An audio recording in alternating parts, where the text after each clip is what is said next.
Good morning, Professor. Good. How are you? Okay, thanks, Frank. How are you? Good. Good to see you again. The news, obviously, this week makes us think of the Middle East, and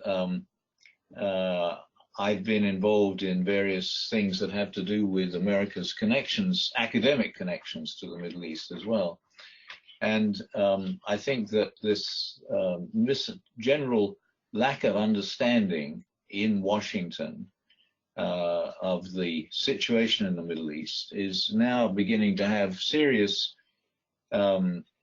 consequences that relate to globalization, that we're in fact, by our misunderstanding of what's going on there, we're supporting forces in the Middle East that are really working against any sort of globalizing process and keeping things as separate as possible.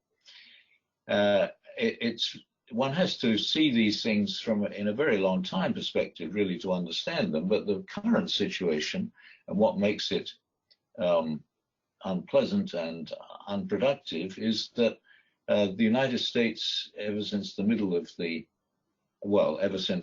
Iranian Revolution in 1979, which was actually a revolution against America, that America has not understood, has been supporting, not only supporting Saudi Arabia, but supporting anything Saudi Arabia does, which is ironic because Saudi Arabia is the least democratic country in the Middle East. And Iran, which America has been opposing since the revolution in 1979, is the most democratic country in the Middle East. But America, it all has to do with oil. So one wonders what will happen if we ever manage to switch from oil to some other source of energy.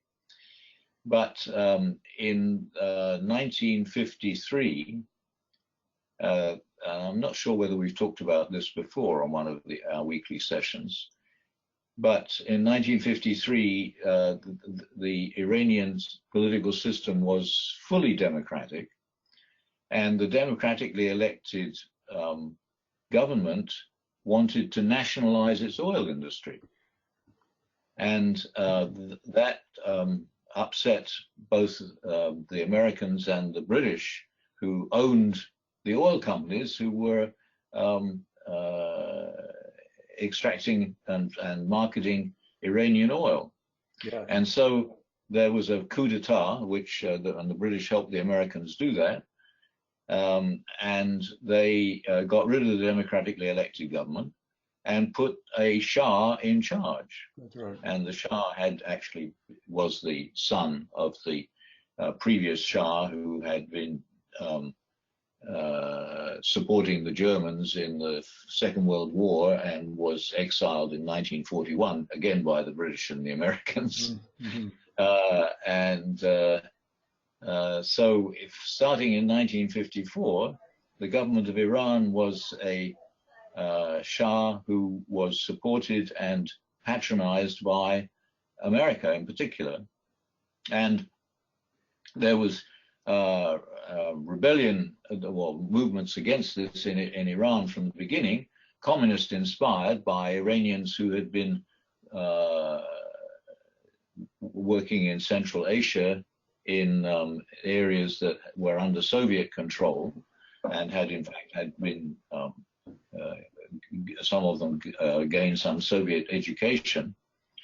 But the communist movements didn't actually get anywhere, partly because they were all urban and they got no support in the countryside, which was all very religious.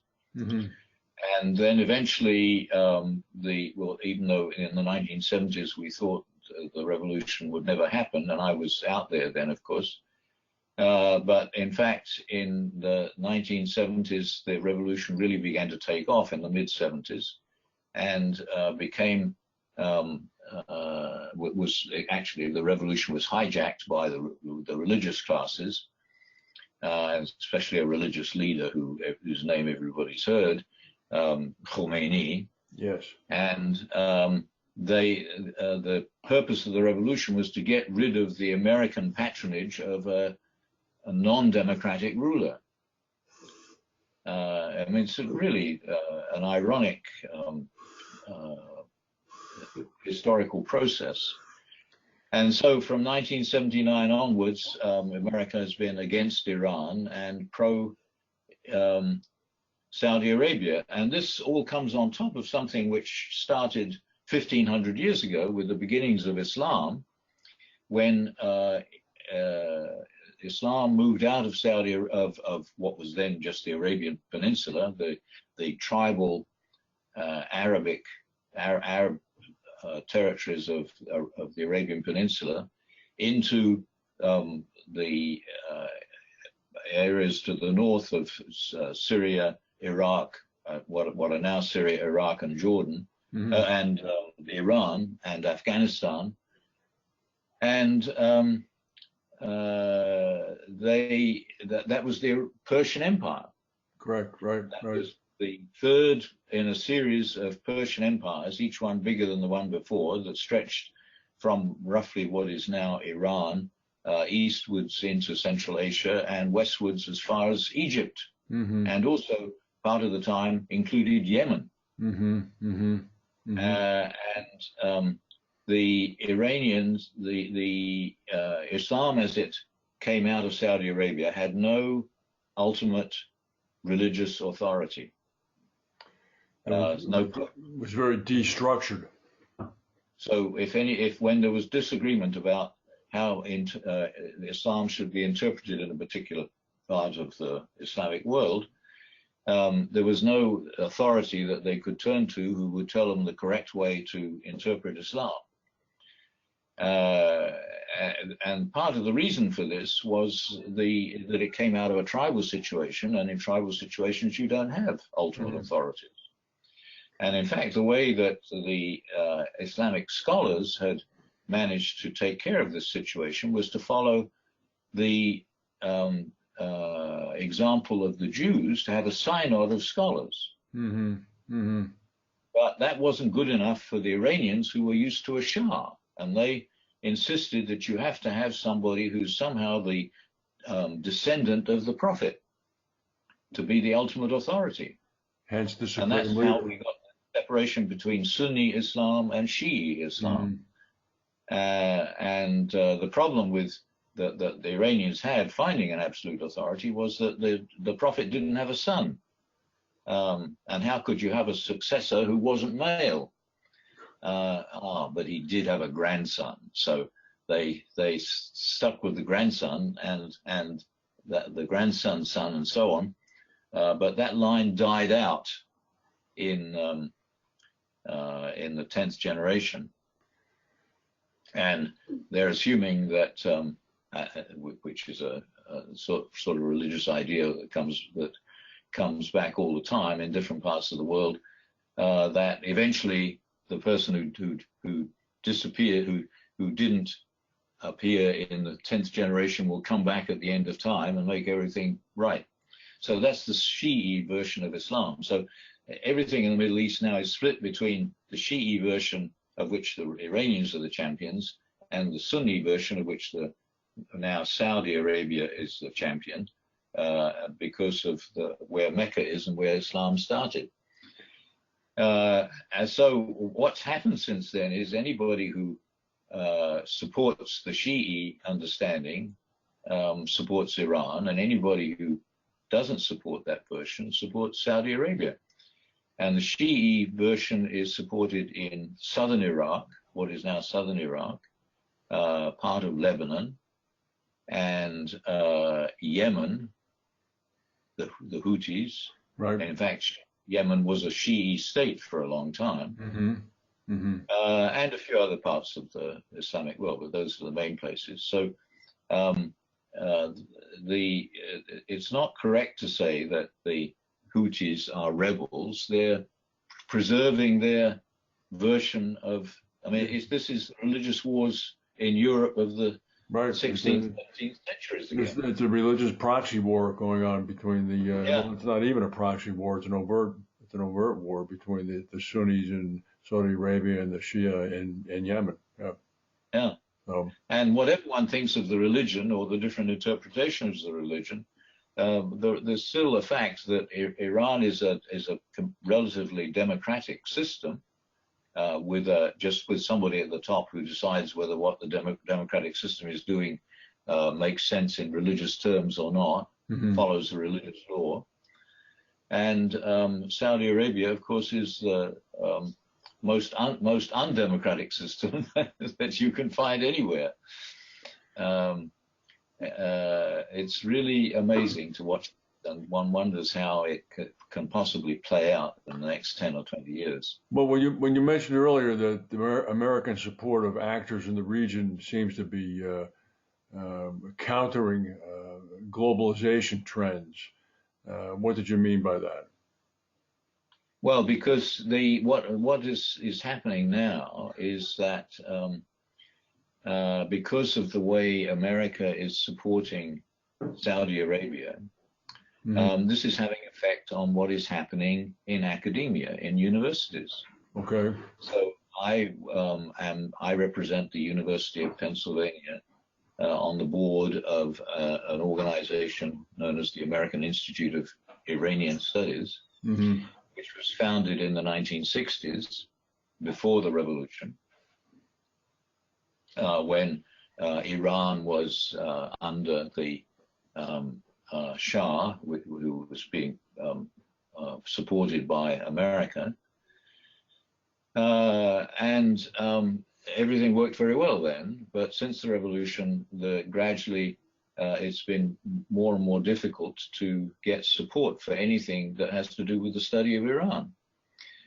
And we now are in a situation where the people, the senior scholars in this field, are all coming to the end of their lives and retiring if they're still with us, and that no students have been able to study that part of the world recently, and so we've got nobody to replace them. Yeah.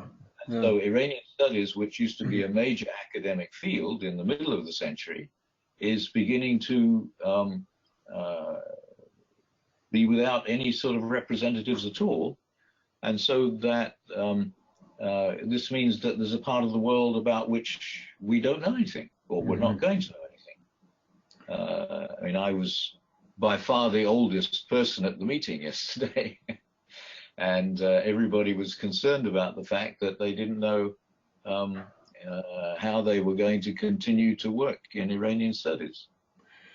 Well, will the government, certainly the government in Iran is aware of that fact, that the perspective in the West is limited because of access to the country.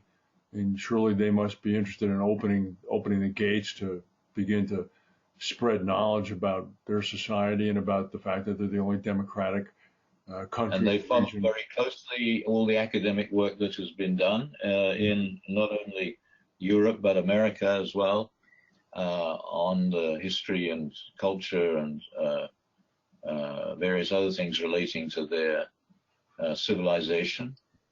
And I've always had good relations with them. In fact, 20 years ago, I was invited to the embassy of their embassy to the UN in New York, and they gave me that they actually asked me to write a book about what was going on in Iran at that time, which I'm still writing. I haven't finished yet. There's too many things to write, I'm afraid. Well, before we close out, there is another democratic country in the region, and they have an election on Tuesday. What do you think is going to happen in Israel? It's interesting that Israel has a similar problem to Pakistan in the relationship between the secular part of the country and the religious part of the country. Mm-hmm. and it's also politically not very well organized because they have too many parties, and the person who wins the election is not the person with the largest popular vote. He's the person who's best able to form a coalition. Mm-hmm. Mm-hmm. And it's not clear yet whether Netanyahu will be able to form a coalition. And he's saying that if I can't form a coalition, I'll have another election. Well, good luck with that. Yeah. So it's not clear what's going to happen. And it's going to be interesting because it's really a fight between the religious part of the country, which is not the majority. Most Israelis are, in fact, Democrats and interesting, secular, well-educated people. So it's a political fight, and we'll have to wait and see what happens in the election and what Netanyahu tries to do in order to stay in power. Well, and then, of course, Turkey is another country in the Middle East which has not quite the same sort of problems, but there's a similarity there because Turkey had become very secular up to about 20 years ago, and the current president is trying to hold it all together with religion, and also wants to make Turkey the hegemon of the Middle East, of the Islamic Middle East. Well, so the Middle East is an interesting force in the world at the moment that could promote globalization and could put a stop on it, and we have to wait and see what's going to happen. Well, next week we may know much more. So, all right, Professor Spooner, thank you very much, and we'll look forward to chatting again. Yes.